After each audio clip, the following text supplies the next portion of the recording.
Sunshine Sterling. Willie Rain Cloud. It's time for 3 up, 3 down. This is the Sports Source. Indeed, it is the Sports Source, and it is 3 up, 3 down. Let's go ahead and do the poll results before we get into this. The winner, quarterback, I goosed it a little. I got it down to 59%. 59%. I'm trying to see what's second.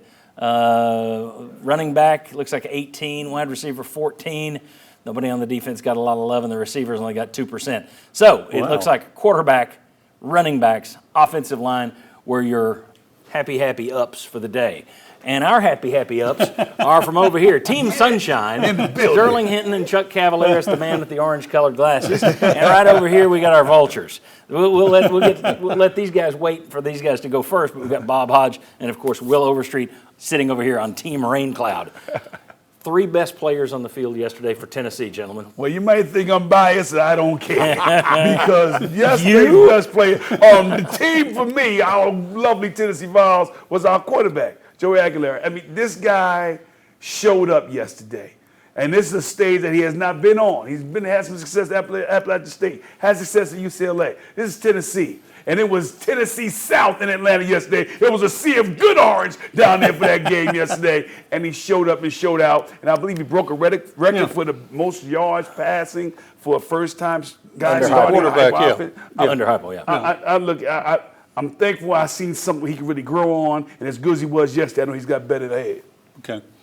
Well, I thought, you listening to some of the Syracuse coaches, the one guy on Tennessee's defense they didn't really know how they were going to handle was Arion Carter.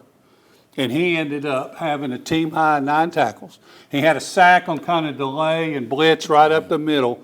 You had 4 balls with a sack and a tackle for a loss. Yeah. But Arion Carter, you've got to have him in the middle of that defense, don't you? I like him. All right, who's the third best? Third best? Do I get an honorable mention or just go with the third best? Let's go third best. Third best, okay. Well, we got a Daniel Hood on our show. We got a Hood on the squad, right?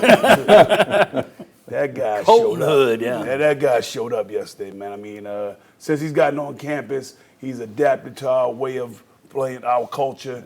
And I'm looking for some even bigger things from this guy. But yesterday, that was a heck of a start, brother. The fumble recovery for the touchdown, which was huge, but also 3 pass breakups, I believe, yesterday. I think Jimmy mentioned that. So a big day for Kolton Hood with Jermod McCoy out. You bring this guy in, as you say, right after spring practice. You needed one more guy in the portal. You go grab him.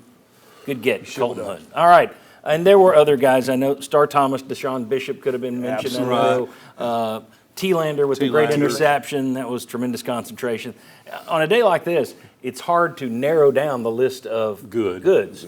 That's why it's hard to find the 3 bads. But if there are 3 miserable guys who can do it, it's the vultures over here. Where are you guys going on Team Rain Cloud? Well, I'll start off with number 1.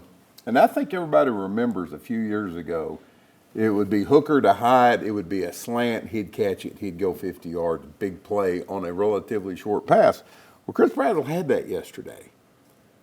Perfect pass, hits him in dead stride. There's one guy that might tackle him, and if he doesn't, he's running into the end zone, and he drops it. Yeah. And it was a perfect pass. And he had another drop during the game.